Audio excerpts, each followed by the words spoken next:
दुनिया भर से सनातन धर्म की सारी खबरों से रहना चाहते हैं अपडेट, तो सब्सक्राइब करें द साइंटिफिक हिंदू को। नमस्कार दोस्तों, स्वागत है आप सभी का द साइंटिफिक हिंदू पर और मैं हूं आपके साथ आपका दोस्त धीरेन्द्र। काफी दिनों से आप एक बात नोटिस कर रहे हैं दोस्तों, ध्रुव राठी वीडियो को काफी ज्यादा संख्या में डालने लगा है। रीजन जानते हैं आप इसके पीछे क्या है? रीजन सिर्फ और सिर्फ एक है और वो है चुनाव। लेकिन इतनी भी क्या जल्दी है भाई कि आप इतनी जल्दी वीडियो डाल लो। और तो और आप एक चीज और नोटिस कर रहे हैं कि इस समय ध्रुव राठी ट्रेंड कर रहा है। हर जगह पे आपको सिर्फ ध्रुव राठी दिख रहा है। आप सोचते हैं कि अच्छा ऐसा क्या डाल दिया ध्रुव राठी ने, चलिए देखते हैं। आप भी देखते हो। और इसके बाद जब वो वीडियो पर व्यूज बढ़ते हैं तो उसको लेकर के कांग्रेस और वामपंथी आईटी सेल ये कहता है कि देखो भाई, ध्रुव राठी ने एक्सपोज कर दिया मोदी को। और सबसे हैरानी की बात यह है कि ध्रुव राठी ने अभी तक एक भी ना तो केजरीवाल पर वीडियो बनाया है जो कि लिकर स्कैम हुआ है, ना ही तो संदेश खली पर वीडियो बनाया है, ना ही तो लव जिहाद पर वीडियो बनाया है जो कि लगातार भारत में बढ़ता जा रहा है और शायद उस पर बनाएगा भी नहीं। इसी पर एक वीडियो आया है द शाम शर्मा शो का। इसमें लिखा हुआ है कि why Dhruv Rathee is the Rahul Gandhi of YouTube. तो चलिए देखते हैं इसको कि आखिर क्या है ये वीडियो, और काफी मजेदार होने वाला है ये वीडियो। स्टार्ट करते हैं। हाई लेवल ऑफ इंटेलेक्ट में और राहुल गांधी जी की हाई लेवल ऑफ इंटेलेक्ट में क्लियरली सिमिलैरिटीज देख सकते हैं। अगेन देखिए, दुग्गल साहब का भी गांधी जी के लेवल का इंटेलेक्चुअलिज्म इसलिए है क्योंकि he never lets facts get in the way of his ideology. कल को इनके पिताजी अगर इनको डांट देंगे तो हो सकता है ये भी बोल दे कि ये तो मेरा बाप ही नहीं है। क्या प्रूफ है कि ये मेरा बाप है? मिसलीड किया है इस आदमी ने मुझे मेरी पूरी जिंदगी। यार ये 80% तानाशाह क्या होता है बे, तो बाकी 20% क्या है? मोदी जी अगर 80% तानाशाह हैं तो बाकी 20% क्या है? मेलोनी के वो मेरा दिमाग खराब मत कर। सॉरी। अमेरिका, पाकिस्तान जैसे जो फॉरेन पावर्स हैं, उनका ये सपना होता है कि इंडिया में एक कोalition गवर्नमेंट आए ताकि अलग अलग जो क्रैक्स हैं भारत के गवर्नमेंट में उसको एक्सपोज करके भारत को डिस्टेबलाइज किया जाए। आपने शायद देखा होगा कि प्रॉफिट दुग्गल मसीहा सल्लाहु मुर्ग मुसल्लम 1008। प्रॉफिट दुग्गल मसीहा सल्लाहु मुर्ग मुसल्लम 1008 ये नाम है। मुर्ग मुसल्लम 1008 आजकल भारत आए हुए हैं डेमोक्रेसी को बचाने के लिए। और जब से दुग्गल साहब भारत पहुंचे हैं, एक तरह की पूरी मीडिया एस्टैब्लिशमेंट उन्हें प्रमोट कर रही है इस डेस्परेट अटेम्प्ट में कि वो किसी तरह से मोदी को हरवा दें। अब देखिए, जब से इन्होंने अपने आप को भारत की डेमोक्रेसी का मसीहा मानना शुरू किया है, इनमें और भारत के एक और दिग्गज इंटेलेक्चुअल में मैंने कुछ सिमिलैरिटीज नोटिस करना शुरू किया है। भावना ने मुझे सुन किया नफरत के इंजेक्शन से, मुझे होश में लाएगी वही मोहब्बत की औषधि से। नफरत के बाजार में मोहब्बत की दुकान खोल रहा हूँ। मैं क्रांति की लौ जलाऊंगा, अन्याय मिटाऊंगा, मैं तानाशाहों के सिंहासन हिलाऊंगा। मैं विचार हूँ, सुन हो जाऊं कभी, लेकिन मैं कभी मरता नहीं।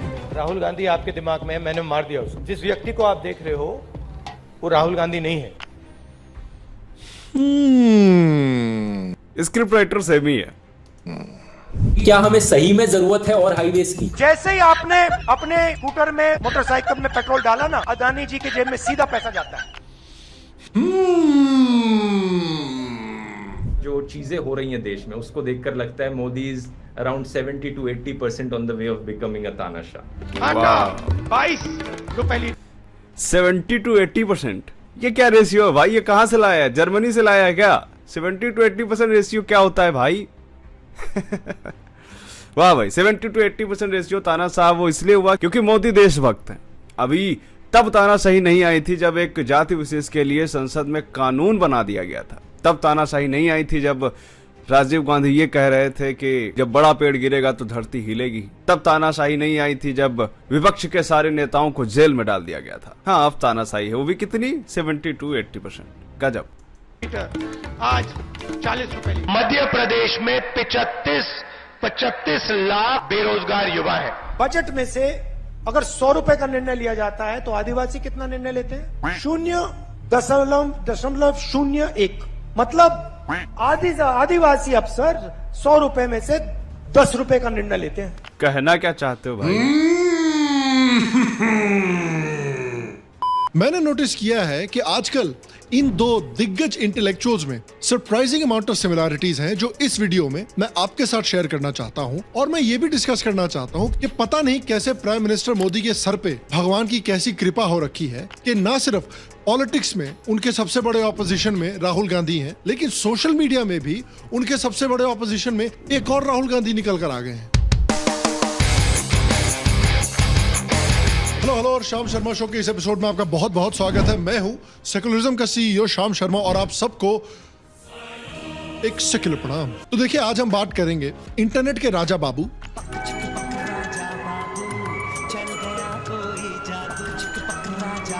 Time travel expert, flying cars के एक्सपर्ट, इजराइल पैलेस्टाइन के एक्सपर्ट, आईपीएल के एक्सपर्ट, एलियंस के एक्सपर्ट, ईवीएम की हैकिंग के एक्सपर्ट, ध्रुव राठी यानी प्रॉफिट दुग्गल मसीहा की, और दुग्गल साहब के पॉलिटिक्स के जुड़वा राहुल गांधी जी की। अब आई नो कि देखिए, आप सोच रहे होंगे कि भाई हमने ऑलरेडी पिछले कुछ हफ्तों में दुग्गल साहब के ऊपर काफी वीडियोस बनवाए हैं, लेकिन वो मोदी पर इतने वीडियोस ऑलरेडी बना चुके हैं पिछले कुछ हफ्तों में, तो एक दो तो और हम भी बना सकते हैं ना। बात तो सही है।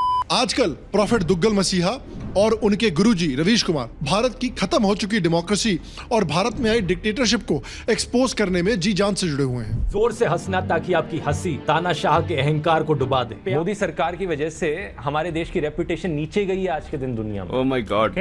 जनता महंगाई और बेरोजगारी से बहुत परेशान हो गई है। मीडिया पूरा बिक चुका है, इलेक्शन कमीशन के ऊपर प्रेशर है, सरकार चुनती है उन्हें। ईडी, सीबीआई जैसी एजेंसीज की कोई रेपुटेशन रह नहीं गई है। सुप्रीम कोर्ट के जजेस के ऊपर इतना प्रेशर पड़ता है कि जब सुप्रीम कोर्ट के जजेस रिटायर हो जाते हैं तभी वो खुलकर बात कर पाते हैं, और जो एग्जिस्टिंग जजेस हैं वो खुलकर डिसीजन भी नहीं ले पा रहे हैं। 2024 की ये इलेक्शन यही आखिरी मौका है हम सबके लिए। लेकिन जितना दुग्गल साहब अपने बायस और अपनी शायद आइडियोलॉजी की वजह से इंडिया की इलेक्टेड गवर्नमेंट को एक डिक्टेटरशिप बता रहे हैं, उतना ही वो ऐसी चीजें बोल रहे हैं जिससे ये सवाल उठ रहा है कि क्या ये यूट्यूब के राहुल गांधी हैं। इस वीडियो में हम इस थ्योरी को आपको प्रूफ करने की कोशिश करेंगे। इन दोनों दिग्गजों के बीच में सबसे बड़ी पहली सिमिलैरिटी ये है कि ये दोनों अल्टीमेट लेवल के इंटेलेक्चुअल्स हैं। देखिए, पहले के जमाने में शंकराचार्य, विवेकानंद और श्री अरबिंदो जैसे इंटेलेक्चुअल्स हुआ करते थे। आज के जमाने में हमारे दो सबसे बड़े इंटेलेक्चुअल्स ये दोनों हैं। भावना ने मुझे सुन किया नफरत के इंजेक्शन से, मुझे होश में लाएगी वही मोहब्बत की औषधि से। नफरत के बाजार में मोहब्बत की दुकान खोल रहा हूँ। और ये कौन भूल सकता है, जो स्पाइडरमैन फिल्म का कोट है, with great power lies great responsibility. दोनों साइडों को देखो, किस साइड के पास ज्यादा पावर है, बड़ा ऑब्वियस है। इजराइल की जो मिलिट्री टेक्नोलॉजी है, जो इनके डिफेंस सिस्टम्स है, जो इनकी एजेंसीज है मोसाद जैसी, उनसे कंपीट करना नेक्स्ट टू इम्पॉसिबल है। और इजराइल पैलेस्टाइन में स्पाइडरमैन घुसाने का इंटेलेक्चुअल आइडिया दुग्गल साहब के अलावा और किसको आ सकता है। दुग्गल साहब क्लियरली अपने मेंटोर और भारत के एक्चुअल सबसे बड़े इंटेलेक्चुअल से काफी प्रेरित हैं। Monu is your mamma, Monu is your नाना, मोनू इज योर दादा, मोनू इज योर फूफा, मोनू इज योर चाचा, Monu is a man, Monu is a woman. Find out Monu, flush out Monu, Monu Monu Monu Monu Monu Monu, ढैन ढैन ढैन। आप देखिए, तो हम हिंडन नदी के किनारे इन सीढ़ियों से उतरते हुए हिंडनबर्ग का दफ्तर खोज रहे हैं। एंडरसन, हम एंडरसन को पुकार रहे हैं, एंडरसन नहीं आ रहा है। ठीक से बोलो, नहीं तो नस फट जाएगा। और आप दुग्गल साहब की हाई लेवल ऑफ इंटेलेक्ट में और राहुल गांधी जी की हाई लेवल ऑफ इंटेलेक्ट में क्लियरली सिमिलैरिटीज देख सकते हैं। सत्याग्रह का मतलब मैं नहीं बताऊंगा। सत्ता के रास्ते को कभी मत छोड़ो। ऐसी मशीन लगाऊंगा, इस साइड से आलू घुसेगा, उस साइड से सोना निकलेगा। ना सिर्फ ये दोनों इंडिया के हाईएस्ट लेवल ऑफ इंटेलेक्चुअलिज्म तक पहुंच चुके हैं, बल्कि मैथमेटिक्स में भी इन्होंने पूरे देश को पीछे छोड़ दिया है। देखिए, जिस तरह डून फिल्मों में ये प्रोफेसाइज किया गया है कि एक लिसान अल गईब नाम का मसीहा आएगा और पूरे अराकिस को बचाएगा, उसी तरह भारत में प्रोफेसाइज किया गया है कि सीवी रमन की मृत्यु के बाद मैथमेटिक्स की दुनिया को रेवोल्यूशनाइज करने के लिए दो मसीहा आएंगे, राहुल गांधी और दुग्गल साहब। जो चीजें हो रही हैं देश में, उसको देखकर लगता है Modi is around 70 to 80% on the way of becoming a तानाशाह। यार, ये 80% तानाशाह क्या होता है बे? तो बाकी 20% क्या है? मोदी जी अगर 80% तानाशाह हैं, तो बाकी 20% क्या है? मेलोनी के वो? Oh shit.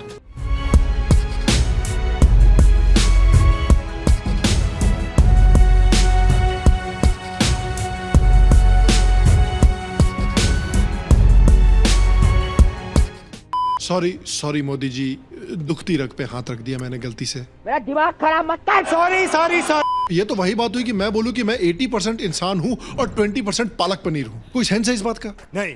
इलेक्टोरल बॉन्ड्स पे भी इनकी मैथमेटिक्स को अगर आप देखें, जिसको अजीत भारती ने काफी अच्छे से एक्सप्लेन किया है। दोस्तों पहले मुझे लगता था कि कांग्रेस के नेता सबसे बड़े स्कैम है, जिन्होंने 150 या 1000 करोड़ में नहीं बल्कि लाखों करोड़ में अलग अलग क्षेत्रों में घोटाले किए हैं। फिर मुझे ये वीडियो मिला। मैंने कहा था दोस्तों, इलेक्टोरल बॉन्ड स्कैम देश के इतिहास का सबसे बड़ा स्कैम है। इससे पता चलता है शिक्षा की इंपॉर्टेंस।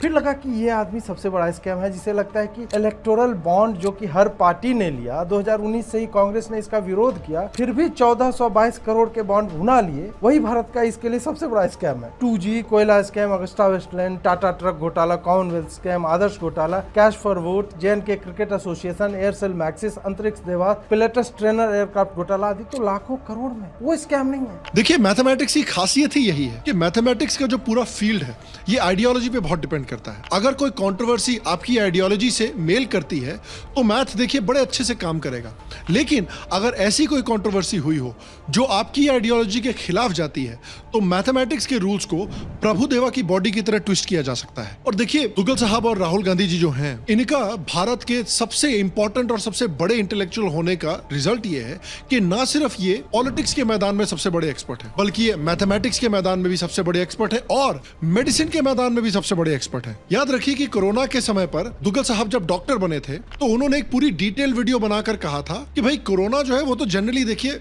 चाइना तक ही सीमित रहेगी। मीडिया झूठ मूठ में फियर मॉन्गरिंग कर रही है, भारत सरकार झूठ मूठ में रिस्ट्रिक्शन लगा रही है। तो चाइना से बाहर रहने वाले लोगों के लिए मेरी राय में कोई घबराने की बात नहीं है। प्रिकॉशंस मेंटेन करके रखिए, लेकिन घबराने की कोई जरूरत नहीं है। बस मीडिया की तरफ से इतनी फियर मॉन्गरिंग फैलाई जा रही है। और ये जो फैक्ट्स है, ये जो फैक्ट है कुल मिलाकर जिसमें कोरोना की बात की जा रही है, और ये सभी को याद होगा। सोचिए, ध्रुव राठी जिसको आज मसीहा बताया जा रहा है, उसको इतना तक दिमाग नहीं है कि कोरोना क्या है। वो कोरोना पर अपनी राय देखिए कितनी कॉन्फिडेंस के साथ बता रहा है। ये वही शख्स है जो आज मोदी को डिक्टेटर कह रहा है। डिक्टेटर कहना काफ़ी आसान हो जाता है, तो शायद इसलिए कह रहा है। और इसमें फंडिंग भी आ रही होगी काफ़ी ज़्यादा विपक्ष से, तो ये तो कहना ही बनता है। लेकिन ध्रुव राठी के फैंस पता नहीं ये है कौन, ये कहाँ एग्जिस्ट करते हैं। मुझे तो लगता है कि ये 10 से 12 साल के बच्चे हैं जो इंस्टा और फेसबुक के कमेंट सेक्शन में सिर्फ vote for Dhruv Rathee respect button लिखा करते हैं, क्योंकि इसकी बातों में कितना लॉजिक है तो आप देख ही रहे हैं। डर का माहौल बनाया जा रहा है कि देखो क्या एक नया वायरस आ गया, जैसे कि कोई ज़ॉम्बी एपोकलिप्स आ गया। क्यों नहीं भाई, इतना कुछ नहीं हुआ है, जैसा मैंने आपको बताया इस वीडियो में। वाओ, ये सारी चीजें चाइना तक ही सीमित। लेकिन हमारे एक्सपर्ट को देखिए कि तुरंत पलट भी गए। कोविड-19 इटली में इतनी बड़ी क्राइसिस बन गया, वहां पर सरकार प्रिपेयर्ड नहीं थी। नंबर ऑफ इन्फेक्टेड लोग इतनी तेजी से बढ़े कि हॉस्पिटल्स में जगह कम पड़ गई, हॉस्पिटल बेड्स नहीं थे वहां पर। आज के दिन इतनी बुरी हालत है कि डॉक्टर्स को सोचना पड़ रहा है कि पहले मैं इस पेशेंट को देखूं या उस पेशेंट को देखूं, मेरे पास तो एक ही हॉस्पिटल बेड है। कोलंबिया एक कंट्री है साउथ अमेरिका में, उसने 19 डे क्वारंटीन डिक्लेयर कर दिया है पूरे देश के लिए, जबकि वहां पर कोई भी एक सिंगल डेथ तक नहीं हुई है कोरोना वायरस से। तो वो पहले से ही प्रिपेयर कर रहे हैं इस चीज के लिए, एक बहुत अच्छी चीज है। ये वही चूतिया है जो अब मोदी को क्रिटिसाइज कर रहा है। यानी जब कोरोना के लिए भारत सरकार कदम उठा रही थी तब ये कह रहा था कि ये कोई इतनी बड़ी बीमारी भी नहीं है, ये सब मोदी सरकार डरा रही है। और फिर भी जब देश में कोरोना से संबंधित घटनाएं हुई तब ये कह रहा है कि भारत सरकार पहले से प्रिपेयर क्यों नहीं थी। अबे गजब चूतिया आदमी यार। और इन सारी कंट्रीज को देखकर हमें भी और सख्त कदम उठाने की जरूरत है। और आज फिर से हमारे मेडिकल डॉक्टर दुग्गल साहब ने एक लेटेस्ट वीडियो बनाई है जिसमें वो डॉक्टर बने हैं और कह रहे हैं कि रेमडेसिविर जो है, जो कोविड-19 को ट्रीट करने के लिए इस्तेमाल किया गया था, वो बिल्कुल यूजलेस है। फिर भी भारत सरकार ने इसकी प्रोडक्शन की। नवंबर 2020 में ही WHO यानी वर्ल्ड हेल्थ ऑर्गेनाइजेशन ने कह दिया था कि रेमडेसिविर को हमें नहीं यूज करना है। WHO ने एक बहुत बड़ी स्टडी करी थी 14,000 से ज्यादा लोगों पर, 450 से ज्यादा हॉस्पिटल्स में, 35 अलग अलग देशों के। इस स्टडी में पाया गया कि ये रेमडेसिविर एक्चुअली में कोविड के खिलाफ इफेक्टिव नहीं है। लेकिन फिर भी हमारी सरकार ने ना सिर्फ रेमडेसिविर को अप्रूव किया बल्कि इसकी प्रोडक्शन को बढ़ाने की भी बात करी। अब देखिए, मैं इसका क्या ही जवाब दूं। मैं दुग्गल साहब के लेवल का इंटेलेक्चुअल तो ऐसे भी नहीं हूं। एक इंटेलेक्चुअल का जवाब सिर्फ एक इंटेलेक्चुअल ही दे सकता है, इसलिए दुग्गल साहब के एलिगेशन का जवाब दुग्गल साहब ही देंगे। याद रखिए, दुग्गल साहब ने WHO की रिपोर्ट आने के बाद क्या कहा था। कुछ रिसर्च ने यह बताया है कि मे बी रेमडेसिविर मदद करता है ड्यूरेशन ऑफ इलनेस को कम करने में, अगर उसे सही टाइम पर दिया जाए। और इसी रिपोर्ट के कई महीनों के बाद दुग्गल साहब कई महीनों तक जिस रेमडेसिविर को आज ये यूजलेस बोल के गवर्नमेंट को गालियां दे रहे हैं, उसी रेमडेसिविर को अपने सोशल मीडिया पर प्रमोट कर रहे थे। भाई WHO ने तो 2020 में इसको यूजलेस बोल दिया था ना, तो जब आपने अपना वीडियो बनाया तो आप जिस तरह से प्रमोट कर रहे थे इसको ट्विटर पे, ये क्यों नहीं दिखाया लोगों को कि किस तरह से WHO की रिपोर्ट के बाद भी आप इसको प्रमोट कर रहे थे। और कमाल की बात तो ये है कि जैसे ही लोगों ने इनको एक्सपोज करना शुरू किया, तुरंत दुग्गल साहब ने अपना ट्वीट डिलीट कर दिया। देखिए यही तो होती है एक एक्चुअल इंटेलेक्चुअल की खासियत कि जब आपको कोई एक्सपोज करे तो बिल्कुल इग्नोर कर दीजिए। इग्नोर करिएगा तो आपको डील करने की जरूरत ही नहीं उस बात से। और अगर रेमडेसिविर की खुद की बात करें तो कोविड में इसका काफी बड़ा रोल रहा है और इंडिया के कई डॉक्टर्स ने इसको एक्सेप्ट किया है कि रेमडेसिविर ने लोगों की मदद करने में बहुत बड़ा रोल निभाया है। अगेन देखिए दुग्गल साहब का भी गांधी जी के लेवल का इंटेलेक्चुअलिज्म इसलिए है क्योंकि he never lets facts get in the way of his ideology, बिल्कुल राहुल गांधी जी की तरह। This is the sign of a real true intellectual. और देखिए देश के सबसे बड़े इंटेलेक्चुअल का दर्जा मिलने के लिए एक चीज बहुत जरूरी है कि आपकी इंटेलेक्चुअल कैपेसिटी देश के किसी भी दूसरे इंसान से बहुत ज्यादा हो और आपका दोगलापन और आपका इंटेलेक्चुअल कैपेसिटी बिल्कुल सेम लेवल पर हो। फॉर एग्जाम्पल राहुल गांधी जी को देखिए। Whatever AI you're generating, producing, sits on top of other networks. So AI is applied on top of a network. AI can be applied on top of a production network. You can apply AI in a factory. You can apply AI on a consumption network. So, people are consuming something, you're distributing something, you can apply AI on that. Networks are energy, right? The moment you bring them together, it doesn't become 1 + 1 + 1. It becomes exponential. Bam, it just goes. Rahul Gandhi आपके दिमाग में है, मैंने मार दिया उसको। इसी level की रिसर्च, इसी लेवल की अंडरस्टैंडिंग और इंटेलेक्चुअलिज्म दुग्गल। देखिए यहाँ पर मेरा पर्सनल थॉट है, वो ये है कि अगर हम देखें कि विपक्ष के पास कोई इतना बड़ा सोशल मीडिया, कोई बड़ा यूट्यूब चैनल तो है नहीं, और रही बात राहुल गांधी की, तो राहुल गांधी की वैसे भी कोई नहीं सुनता, तो उसके पास बस एक ही अस्त्र बचा, वो था सोशल मीडिया के वो चैनल्स जिनकी यूथ में अच्छी खासी पकड़ है। देखिए पक्ष हो या विपक्ष, देश में ऐसा तो है नहीं कि हमेशा पक्ष ही रहेगा, विपक्ष के लोग नहीं रहेंगे। हमेशा ये रहता है कि जो पार्टी सत्ता में होती है उसके विपरीत वाले लोग ज्यादा हवा पाते हैं। उदाहरण के तौर पर आप कई पत्रकार ले लीजिए, उनके यूट्यूब चैनल्स ले लीजिए। जब स्टार्टिंग में मोदी सरकार आई तब उन पर व्यूज ना के बराबर थे, लेकिन धीरे धीरे जैसे जैसे मोदी सरकार का दूसरा टर्म आता है, तब से जो भी मोदी सरकार की बुराई कर रहा है उसको देखने वाले लोग काफी ज्यादा संख्या में बढ़े हैं। और ध्रुव राठी के पास, जिसके पास अच्छे खासे सब्सक्राइबर्स हैं, तो विपक्ष ने सोचा क्यों ना अब हम अपनी गन ध्रुव राठी के कंधे पर रखकर चलाएंगे। बस वही है कि बोल ये रहे हैं पर शब्द हमारे।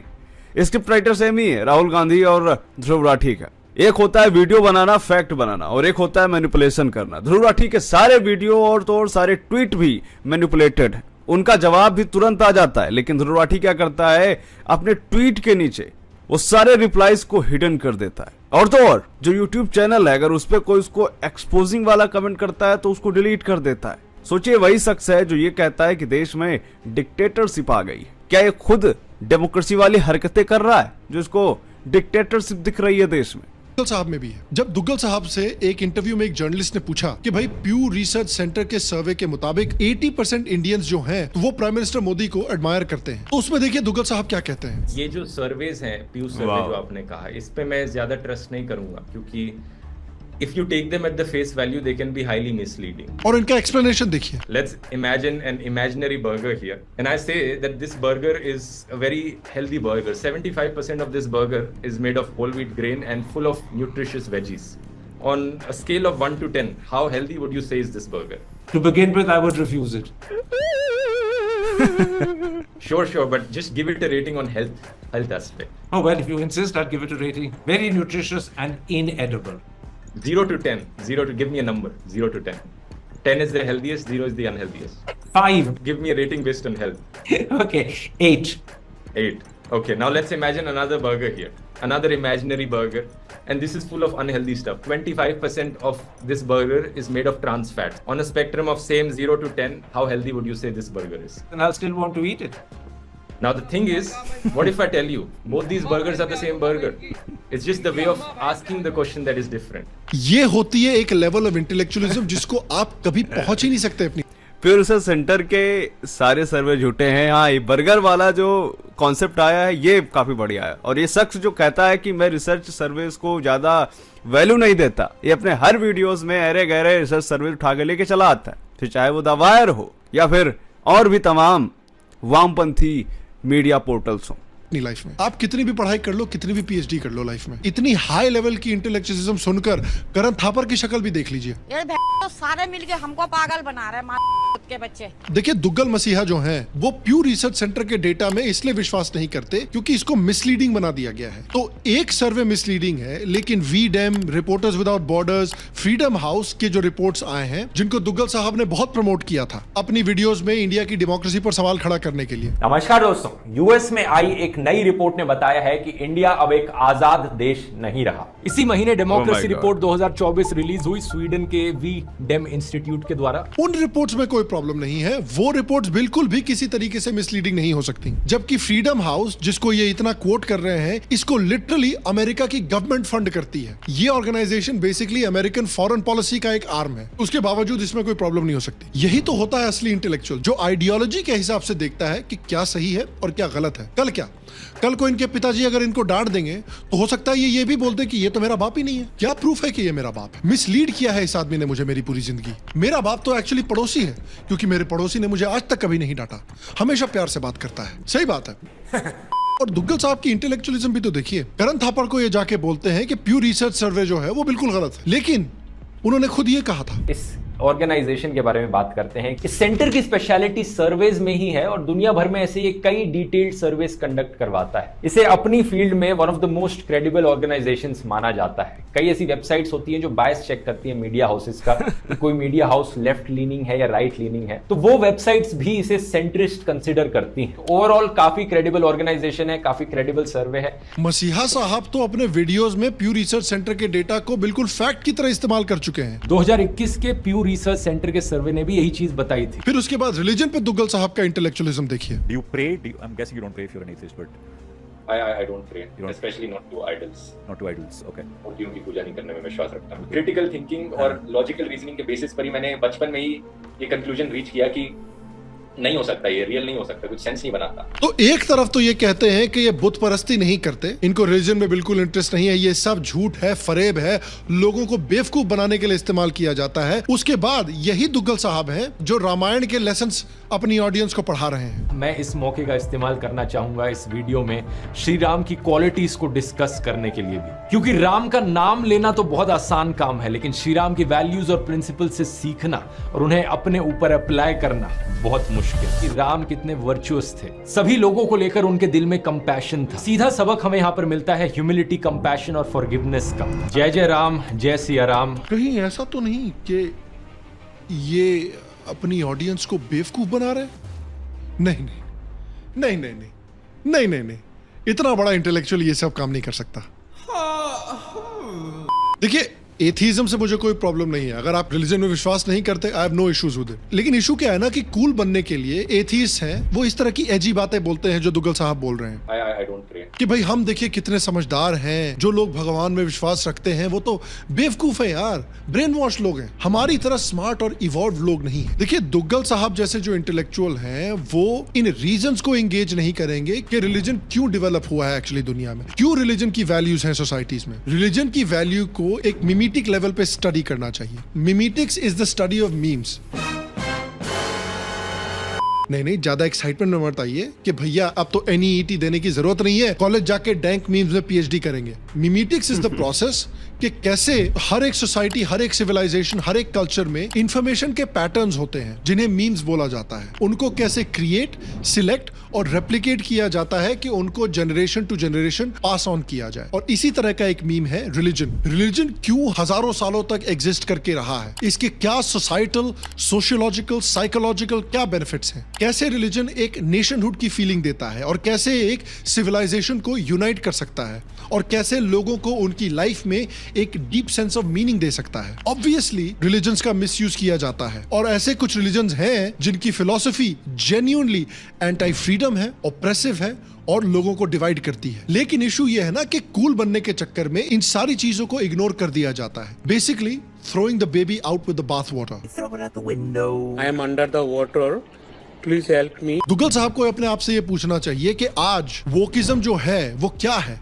वो एक रिलीजन नहीं है तो और क्या है? वोकिज्म में भी क्रिश्चियनिटी की तरह ओरिजिनल सिन है, जो कि रेसिज्म है या अपर कास्ट हिंदू प्रिविलेज है। वोकिज्म में भी क्रिश्चियनिटी की तरह आपको रिपेंट करना पड़ता है आपके सिंस के लिए। वोकिज्म में भी अगर आप रिपेंट नहीं करेंगे, अगर आप क्रिश्चियन आइडियोलॉजी में या वोक आइडियोलॉजी में नहीं मानेंगे, तो आप नरक में जाएंगे, आप बहुत खराब इंसान हैं। ये भी एक तरह का रिलीजन ही है। जिस आइडियोलॉजी में दुग्गल साहब विश्वास करते हैं वो भी एक तरह का रिलीजन ही है, और इसीलिए दुग्गल साहब क्लियरली इंटेलेक्चुअली एथीइज्म और रिलीजन में क्या बेनिफिट्स है, क्या है प्रोज एंड कॉन्स, उसमें एंगेज ही नहीं करना चाहते। और तीसरी बात यह है कि इनको रिलीजन से इतनी बड़ी प्रॉब्लम है क्योंकि ये खुद अपना रिलीजन चलाना चाहते हैं, खुद डेमोक्रेसी के प्रॉफिट बनकर आजकल भारत में घूम रहे हैं। इनके खुद का जो इंटेलेक्चुअल रिलीजन है, इसकी वजह से ये मोदी को ब्लाइंडली अपोज करते हैं और उन पार्टीज को ब्लाइंडली सपोर्ट करते हैं जिन्होंने देश में असली डिक्टेटरशिप प्रैक्टिस की है, जैसे तृणमूल कांग्रेस, लालू यादव की आरजेडी, सपा, कांग्रेस पार्टी। ये भी तो एक तरह की रिलीजियस बिलीफ है ना। क्या लॉजिक है इसके पीछे? ये कहते हैं कि इन्हें इलॉजिकल चीजों से नफरत है, तो ये बताइए कि ब्लाइंडली क्यों ये अपनी ऑडियंस को इंडिया अलायंस को वोट करने को कह रहे हैं। ये इतने ब्रेन वॉश हो चुके हैं अपने लेफ्ट विंग के रिलीजन में कि कह रहे हैं कि कोalition गवर्नमेंट, जिसने यूपीए के समय पर भारत में instability,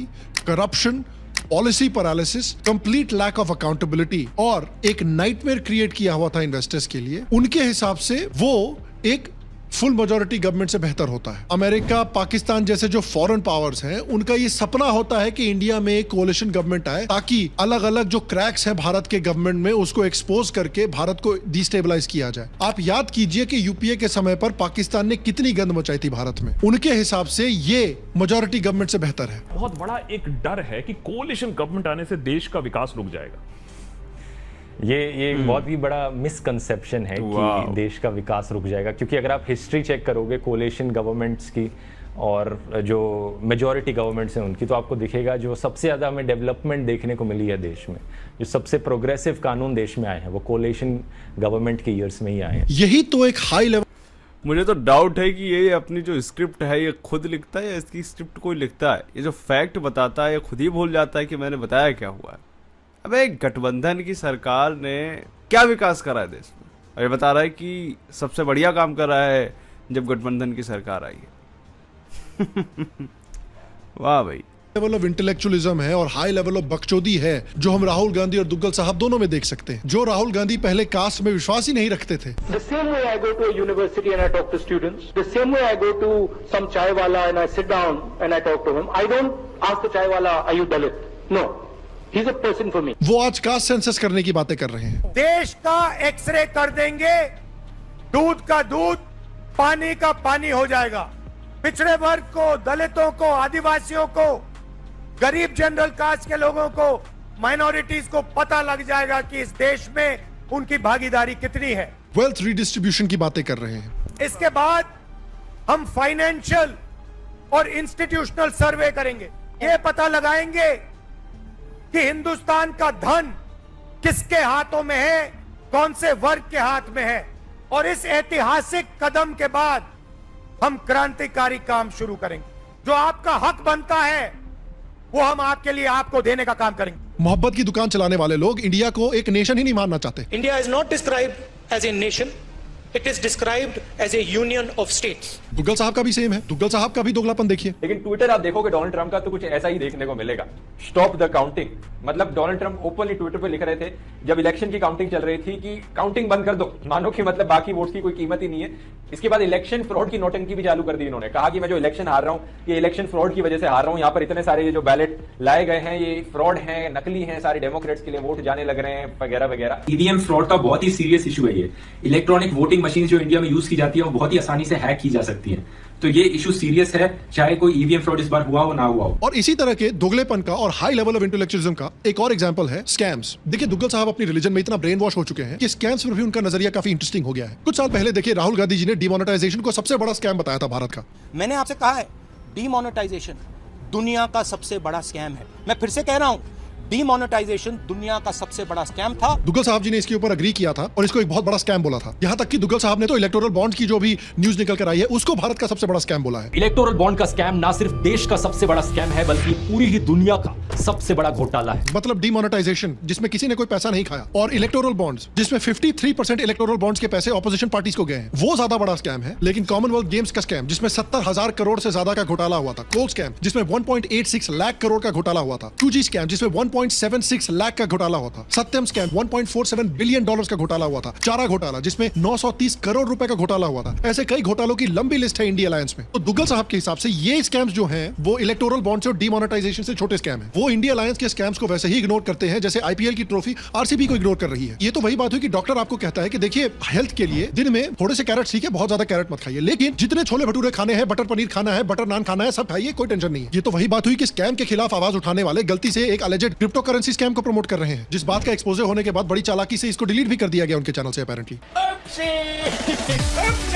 Did I just do an oopsie again? I didn't know. I just who would have thought? Things just make an oopsie sometimes. एक और बहुत बड़ा रीजन कि ये दोनों क्यों इतने बड़े इंटेलेक्चुअल्स हैं और क्यों इतने सिमिलर हैं, ये दोनों कहते हैं कि ये डिक्टेटरशिप से नफरत करते हैं और अपने आप को देश के डिक्टेटरशिप का एक मसीहा मानते हैं। कि मैं नहीं तो और कौन, हम नहीं तो और कौन। इनफैक्ट दुग्गल साहब ने तो 2018 में देश में एक अनडिक्लेयर्ड इमरजेंसी भी डिक्लेयर कर दी थी। लेकिन कमाल की बात यह है कि प्रॉफिट दुग्गल मसीहा सलाह मुल्क मुसल्लम 1008 और राहुल गांधी खुद डिक्टेटरशिप से बहुत प्यार करते हैं। वो खुद अपनी ऑपोजिशन को दबाने में विश्वास रखते हैं। राहुल गांधी जी को देख लीजिए, ये मोहब्बत की दुकान खोलना चाहते हैं। नफरत के बाजार में मोहब्बत की दुकान खोल रहा हूँ। आज यही एक कास्ट सेंसस करने की बात कर रहे हैं। आज यही कह रहे हैं कि जितनी आबादी उतना हक दिया जाएगा। तो अगर आपकी छोटी आबादी है तो जरा हक भूल जाइए। वो ये कह रहे हैं कि जिस कम्युनिटी के पास भी इनके हिसाब से ज्यादा धन होगा तो ये आर्बिट्ररी बेसिस पर डिसाइड करके उस कम्युनिटी से धन छीन लेंगे और दूसरे लोगों में बांट देंगे। सबको पता लग जाएगा कि हमारी आबादी कितनी है और हमारे लोगों को इस देश की संस्थाओं में इस देश का धन हमारे लोगों के पास कितना है। ये काम पता है कौन करता है? Xi Jinping, Soviet union,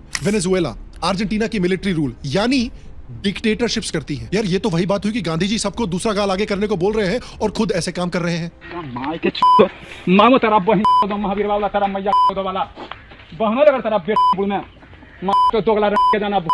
similar कहानी दुग्गल साहब के साथ भी है। वो भारत आए डिक्टेटरशिप से लड़ने के लिए, लेकिन उनके खुद के कारनामे देखिए। दुग्गल साहब ने कुछ साल पहले एक फेसबुक ग्रुप बनाया था जिसका नाम था ध्रुव राठी स्क्वाड। इसमें काफी एंटी बीजेपी लोग भरे हुए थे और इसके काफी सारे एडमिन्स थे जिनका काम था कि ये इस ग्रुप का इस्तेमाल करें एंटी ध्रुव राठी कंटेंट को मास रिपोर्ट और डिलीट करवाने के लिए। आप एक एग्जांपल देखिए, एफएमएफ नाम का एक यूट्यूबर था जिसने दुग्गल साहब को एक्सपोज करते हुए एक वीडियो बनाया था कुछ साल पहले, और देखिए किस तरह से ध्रुव राठी स्क्वाड ने उस वीडियो को मास रिपोर्ट करके डिलीट करवाने की कोशिश की थी। उसके बाद इस वीडियो के क्रिएटर एफएमएफ ने कहा था कि उसको ध्रुव राठी स्क्वाड के मेंबर से धमकी भरे ईमेल्स भी मिल रहे थे। इनके ऊपर आरोप है कि इन्होंने एक माइनर की इलीगल डॉक्सिंग करके उसको भी धमकी देने की कोशिश की है। और भी देखिए कि ये तानाशाही से इतनी नफरत करते हैं कि जो भी इनके खिलाफ या जिस पार्टी को ये सपोर्ट करते हैं उसके खिलाफ आवाज उठा रहा हो उसके पेजेस डिलीट करवा रहे थे और कितनी फक्र से उसकी बातें कर रहे थे। जी न्यूज फैन क्लब्स जिसका पूरा का पूरा पेज हमने बैन करवा दिया रिपोर्ट करके, क्योंकि वो इतनी गंदी हेट स्पीच फैला रहा था और फेक न्यूज फैला रहा था। उसके बाद है नेशन नमो जिसकी पोस्ट हमने डिलीट करवाई। उसके बाद है बार बार मोदी सरकार मोदी फॉरएवर। जिन आईडीज को बैन करवाना है फेसबुक, ट्विटर या कोरा से, तो उन आईडीज के हम नाम आपको पढ़कर सुनाते हैं। भारत एंड अनटोल्ड स्टोरी नाम के फेसबुक पेज को, नमो ब्रिगेड इंडिया को, शंखनाद को, द इंडिया आई को, नरेंद्र मोदी फैंस फ्रॉम तमिलनाडु, फिर कार्मिक मीम्स, फिर स्क्विंट नियॉन 786 को इन्होंने बैन करने की कोशिश की। ये आदमी डिक्टेटरशिप को बचाने आया है भारत। ये तो वही बात हुई कि यार एक फिल्म में आपने शक्ति कपूर को हीरोइन की इज्जत बचाने के लिए भेज दिया। आओ, वेरी बैड आइडिया। लेकिन मेरे हिसाब से इन दोनों के बीच की सबसे बड़ी सिमिलैरिटी ये है कि ये दोनों पनौती प्रो मैक्स प्लस हैं। मोदी के लिए नहीं, अपने लिए। जिन चीजों को ये सपोर्ट या अपोज करते हैं उसका जनरली स्पीकिंग उल्टा ही हो जाता है। जैसे राहुल बाबा ने कहा था कि राम मंदिर बीजेपी को हम नहीं बनाने देंगे। इन्होंने दुग्गल साहब जैसे लोगों ने एक स्लोगन निकलवाया था, मंदिर वहीं बनाएंगे, तारीख नहीं बताएंगे। दुग्गल साहब ने कहा था कि ये सब तो बस एक जुमला है। इनफैक्ट ये राम मंदिर वाली चीज तो 1996 से चली आ रही है। 1996 से लेके आज तक दोस्तों हर मैनिफेस्टो में इन्होंने राम मंदिर वाली बात मेंशन करी है। अब कुछ इनके सपोर्टर्स कहते हैं कि अब कोर्ट में केस चल रहा है इसलिए बनवा नहीं पा रहे, लेकिन भाई अगर कोर्ट में केस चल रहा है तो इस चीज को मैनिफेस्टो में लिखने की क्या जरूरत है? जब आप कर ही नहीं सकते इस चीज को कंट्रोल, तो मैनिफेस्टो में हर बार क्यों मेंशन कर देते हो कि हम राम मंदिर बनवा देंगे? और फिर क्या हुआ? ये क्षण अलौकिक, ये पल पवित्रतम है। और जब राम मंदिर बन गया तो उस टाइम आप देख रहे थे कि सोशल मीडिया पर एक राम राज्य की लहर देखने को मिल रही थी। इतनी रील्स दिख रहे थे, इतने वीडियोस दिख रहे थे, तो ऐसा लग रहा था कि मानो देश में रामराज्य आ गया है।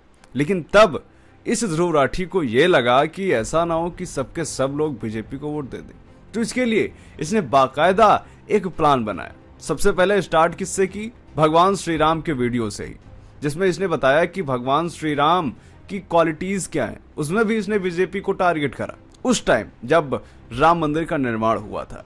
इसके बाद ये बाकायदा एक एक करके भारी संख्या में वीडियोस लाता है, अपने नाम को ट्विटर पर ट्रेंड कराता है, और तो और जो लेफ्ट लॉबी है, जुबैर जैसे लोग, अरफा खानम जैसे लोग, रवीश कुमार जैसे लोग, ये बाकायदा ध्रुव राठी का जिक्र करते हैं ताकि ये लगे कि ध्रुव राठी अरे कोई हवा आ गया है, कोई बहुत बड़ा एक्सपोज कर रहा है Dhruv Rathee.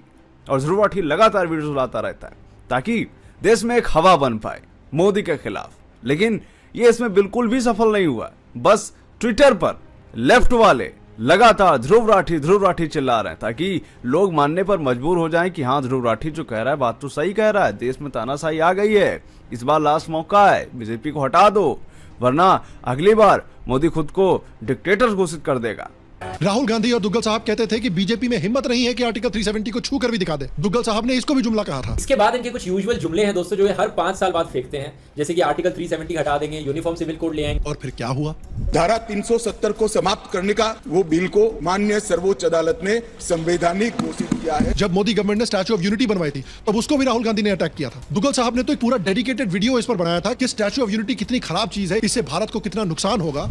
Statue of unity कोई ताजमहल तो है नहीं। मुझे नहीं लगता दोस्तों ताजमहल में जितने भी विजिटर्स आते हैं उसके 10% भी हर साल स्टैच्यू ऑफ यूनिटी में आ सकते हैं। इनफैक्ट उन्होंने तो एक बहुत हाई लेवल भविष्यवाणी भी की थी। टूरिज्म के एस्पेक्ट में देखें दोस्तों तो मेरे ओपिनियन में स्टैच्यू ऑफ यूनिटी एक पॉपुलर टूरिस्ट अट्रैक्शन नहीं बनेगा हमारे देश का। इन्होंने कहा था कि ताजमहल का 10% विजिटर्स भी स्टैच्यू ऑफ यूनिटी को देखने के लिए नहीं आएंगे। और फिर हुआ क्या कि देखिए फाइनेंशियल ईयर 23 में 4.5 मिलियन विजिटर्स आए थे ताजमहल देखने के लिए और उसी समय में 5 million visitors statue of unity देखने के लिए गए हुए थे, यानी ताजमहल से भी 0.5 मिलियन ज्यादा लोग। फिर जब राहुल गांधी जी ने प्रेस कॉन्फ्रेंस निकालकर कश्मीर फाइल्स को अटैक किया था, उसी तरह हमारे प्रॉफेट दुग्गल मसीहा साहब ने भी एक वीडियो बनाई थी जिसमें उन्होंने कश्मीर फिल्म को अटैक किया था और प्रोपेगेंडा बोला था और कहा था कि इंडियंस इस फिल्म को पसंद नहीं करेंगे। फिर हुआ क्या? इनकी फ्री की प्रमोशन की वजह से ये मूवी ऑल टाइम ब्लॉकबस्टर बन गई। और याद कीजिए कि दुग्गल साहब ने किस तरह से 2019 में सारे बड़े बड़े यूट्यूब इन्फ्लुएंसर्स और कॉमेडियंस के साथ मिलकर इलेक्शन कवरेज की थी। इन्होंने प्लान किया था कि चलिए 2014 में तो मोदी जीत गया लेकिन 2019 में हम सब मिलकर मोदी को रोकेंगे। और फिर हुआ क्या? राहुल गांधी भी टाइट चल रहे थे अमेठी में। अरे पोजीशन पे आएंगे। भाई साहब क्या कर दी। मैं बता रहा हूँ मोदी को किताब लिखनी चाहिए। इस बार भी इनका मंच सजेगा। No, but this is good news for satirists. इतना कंटेंट फ्री में one lucky BJP member will be। लेकिन इतना खोल के प्लान सबको मत बताना। ये बात भी सही है, ये बात भी सही है। तो होपफुली इस वीडियो में आपने देखा होगा कि राहुल गांधी अब इकलौते देश के सबसे बड़े इंटेलेक्चुअल नहीं रह गए। दुग्गल साहब भी मैं मानता हूं कि राहुल गांधी के लेवल के इंटेलेक्चुअल हैं और इन दोनों में सिमिलरिटीज होपफुली आपने भी नोटिस की होंगी जैसे मैंने नोटिस की है। और मैं सोच ही रहा था कि आप इमेजिन कीजिए कि मोदी जी ने अपनी प्रीवियस लाइफ में क्या अच्छे काम किए होंगे कि आज उन पर ऐसी महादेव की कृपा बनी हुई है कि ऑफलाइन पॉलिटिकली इनके सबसे बड़े ऑपोजिशन में राहुल गांधी आ गए हैं और ऑनलाइन में इनके ऑपोजिशन में सबसे बड़े दुग्गल साहब आ गए हैं, यानी राहुल गांधी 2.0। साला दो राहुल गांधी यानी दो बीजेपी के स्टार कैंपेनर। कमाल की किस्मत है यार मोदी जी की। तो देखिए अल्टीमेटली मुझे नहीं पता कि 2024 के इलेक्शन में क्या होगा, मैं कोई इलेक्शन एक्सपर्ट तो हूं नहीं। सिग्नल्स तो यह है कि मोदी जी फिर से जीतेंगे, हार भी सकते हैं, मुझे क्या पता। लेकिन इसीलिए मैं कहता हूं कि जाकर वोट जरूर कीजिए, अपने वोट का इस्तेमाल जरूर कीजिए। ये सोच के मत बैठे रहिए कि मोदी तो आएगा ही आएगा। आप वोट कीजिएगा तभी आएगा। तो जाकर अपने वोट की पावर का इस्तेमाल कीजिए और डेमोक्रेसी के इन नकली ठेकेदारों से, नकली मसीहाओं से, खासकर ऐसे दोगले और एंटी इंटेलेक्चुअल लोगों से भारत को दूर रखिए। और मैं आपसे पूछना चाहता हूं कि क्या आप भी मानते हैं कि दुग्गल साहब और राहुल गांधी में कई सिमिलरिटीज हैं आपके हिसाब से, और क्या सिमिलरिटीज हैं इन दोनों के बीच में? प्लीज नीचे कमेंट सेक्शन में मुझे बताइए, मैं आपके कमेंट्स पढ़ने में बहुत इंटरेस्टेड हूं। और शाम शर्मा शो के पेट्रियन को भी जरूर सब्सक्राइब करें, बहुत इंटरेस्ट। तो दोस्तों जैसा कि आपने देखा कि किस तरह से ध्रुव राठी अपने ही बातों में एक्सपोज हुआ। ध्रुव राठी एक ऐसा इंसान है, अगर उसके आधे वीडियो इस साइड और आधे वीडियो इस साइड रख दिए जाए तो ये एक दूसरे को ही रिप्लाई देते फिरेंगे। लेकिन प्रॉब्लम यह है कि ध्रुव राठी को देखने वाले लोग भी काफी ज्यादा हैं। इसमें सिर्फ लेफ्ट वाले लोग नहीं है, हम भी हैं शायद। मैं भी देखता हूँ ध्रुव राठी की वीडियो, मजा आता है देखने में कि हाँ भाई कर क्या रहा है। लेकिन उसका यूज ये कैसे करते हैं कि हाँ देखो ध्रुव राठी का वीडियो ट्रेंडिंग में आ गया, ध्रुव राठी के वीडियो ने बवाल मचा दिया, ध्रुव राठी के वीडियो ने हल्ला काट दिया, और फिर ध्रुव राठी एक स्वयंभू मसीहा बन जाता है इस देश का। लेकिन इस बार देखने लायक होगा 4 जून को जब इनके चेहरे उतरेंगे लाइव। तो ये वीडियो कैसा लगा कमेंट करके बताइएगा। मिलते हैं आपसे अगले वीडियो में, तब तक के लिए जय हिंद, जय भारत, वंदे मातरम, जय श्री राम।